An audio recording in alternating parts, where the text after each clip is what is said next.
नमस्कार प्यारे बच्चों, हिंदी व्याकरण में हम वाक्य के भेद अर्थात प्रकार देख रहे हैं। इसके पहले हमने अर्थ की दृष्टि से या अर्थ के आधार पर वाक्य के प्रकार देखे। आज हम देखेंगे रचना की दृष्टि से या रचना के आधार पर वाक्य के प्रकार।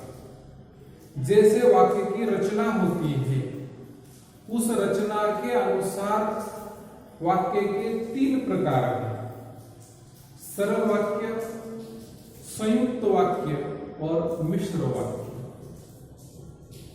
पहले देखेंगे सरल वाक्य। जिस वाक्य में एक ही मुख्य क्रिया होती है, एक ही सरल वाक्य होता है, उसे कहते हैं सरल वाक्य। जिस वाक्य में एक ही मुख्य क्रिया होती है, दूसरी क्रिया नहीं होती, वाक्य को जोड़ा नहीं जाता, एक वाक्य दूसरे वाक्य पर आधारित नहीं होता, एक ही क्रिया होती है, उसे कहते हैं सरल वाक्य। जैसे कि देखिए, रात के समय में लोग अपने अपने घरों में सो जाते हैं, एक ही क्रिया है इस वाक्य में। उनका खिला हुआ चेहरा मुरझा गया। तीसरा वाक्य, सामाजिक समता का प्रश्न अहिंसा के मार्ग से सुलझेगा। मतलब इन तीनों वाक्यों में एक क्रिया है। वाक्य देखते ही हमें लगता है कि एक वाक्य है, एक क्रिया है, सरल वाक्य है। सरल वाक्य पहचानने में बड़ा आसान है। बाकी के दो प्रकार देखने के बाद अधिक रूप से स्पष्ट हो जाएगा। जो वाक्य जोड़ा नहीं जाता, जो वाक्य एक दूसरे पर आधारित नहीं होता, जिस वाक्य में एक ही क्रिया होती है, उसे कहते हैं सरल वाक्य। दूसरा प्रकार संयुक्त वाक्य। संयुक्त वाक्य में दो या दो से अधिक सरल वाक्य होते हैं।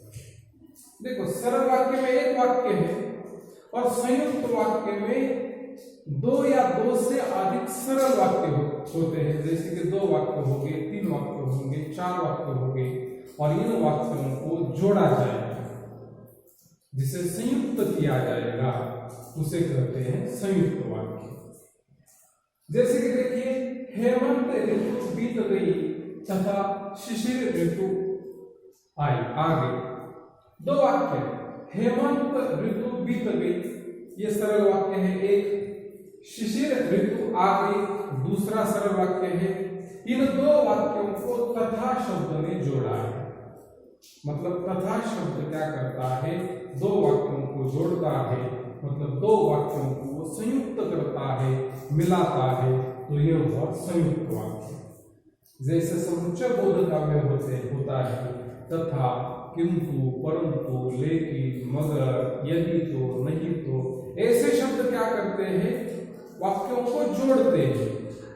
अब देखिए, बाबूजी खुद इम्पाला का प्रयोग न के बराबर करते थे और वह किसी स्टेट गेस्ट के आने पर ही निकाली जाती थी। पहला वाक्य कौन सा है? बाबूजी खुद इम्पाला का प्रयोग न के बराबर करते थे, एक वाक्य हुआ। वह किसी स्टेट गेस्ट के आने पर ही निकाली जाती थी, दूसरा वाक्य हुआ। इन दो वाक्यों को जोड़ा कौन से शब्द ने? और। मतलब और यहां आने के कारण यह हुआ संयुक्त वाक्य। तीसरा वाक्य देखो, जांच अधिकारियों ने कनस्तरों को ढूंढा, मटकों को ढूंढा, परंतु कुछ नहीं मिला। अब तीन वाक्य यहां पर, जांच अधिकारियों ने कनस्तरों को ढूंढा, एक वाक्य, मटकों को ढूंढा, दूसरा वाक्य, कुछ नहीं मिला, तीसरा वाक्य। यहां पर क्या है? जांच अधिकारियों ने कनस्तरों को ढूंढा, मटकों को ढूंढा, परंतु कुछ नहीं मिला। परंतु शब्द ने इन वाक्यों को जोड़े रखा है या संयुक्त किया है। जैसे सरल वाक्य में एक वाक्य है, एक मुख्य क्रिया है, वैसे संयुक्त वाक्य में दो सरल वाक्य होंगे या दो से अधिक सरल वाक्य होंगे, उसे कहते हैं संयुक्त वाक्य। और तीसरा प्रकार है मिश्र वाक्य। मिश्र वाक्य में क्या है, एक प्रधान वाक्य है और उस पर आधारित दूसरा एक उपवाक्य है। मतलब एक मुख्य वाक्य और उस पर आधारित या उस पर आश्रित दूसरा उपवाक्य होगा, दो या दो से अधिक हो सकते हैं। मतलब यहाँ पर एक वाक्य पर दूसरा वाक्य आधारित होता है। एक वाक्य लिया गया तो अर्थ स्पष्ट नहीं होगा, जब दूसरा वाक्य लिया जाएगा तब इसका अर्थ स्पष्ट हो जाएगा। इसे कहते हैं मिश्र वाक्य। जैसे कि देखिए, मैं वह सौगंध नहीं बेचूंगा जो मेरा संस्कार बन गई। मैं वह सौगंध नहीं बेचूंगा, कौन सी? जो मेरा संस्कार बन गई। मतलब यहाँ पर मैं वह कौन सी? जो मेरा संस्कार बन गई। दोनों वाक्य अलग अलग है, लेकिन जब वह और जो शब्द लिया जाता है तो एक वाक्य के पहले वाक्य पर दूसरा वाक्य आधारित होता है। दूसरा वाक्य, संतरी को जैसा कहा गया था उसने वैसा ही किया। संतरी मतलब नौकर, उसे जैसा कहा गया था उसने वैसा ही किया। वैसा ही किया कैसा? जैसे कहा गया। मतलब पहले वाक्य पर दूसरा वाक्य आश्रित है, आधारित है। तीसरा वाक्य देखो, उन्होंने रसोई घर की पीपियां टटोली जो खाली थी। कौन सी पीपियां टटोली? जो खाली थी। पहला वाक्य कौन सा है? रसोई घर की पीपियां टटोली जो खाली थी। मतलब पहले वाक्य पर दूसरा वाक्य कैसा है? आधारित है। इसे कहते हैं मिश्र वाक्य।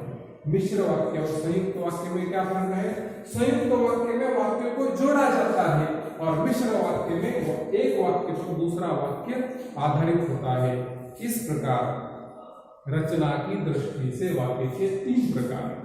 फिर एक बार हम देखते हैं, एक ही मुख्य क्रिया, एक ही वाक्य जिसमें होता है वो है सरल वाक्य। दो या दो से अधिक सरल वाक्य होते हैं। अब उन वाक्यों को जोड़ा जाता है और क्योंकि, परंतु, क्योंकि, मगर, लेकिन ऐसे शब्दों से जोड़ा जाता है, उसे कहते हैं संयुक्त वाक्य। और मिश्र वाक्य में क्या है? एक प्रधान वाक्य है, एक मुख्य वाक्य है और उस पर आधारित दूसरा वाक्य होता है।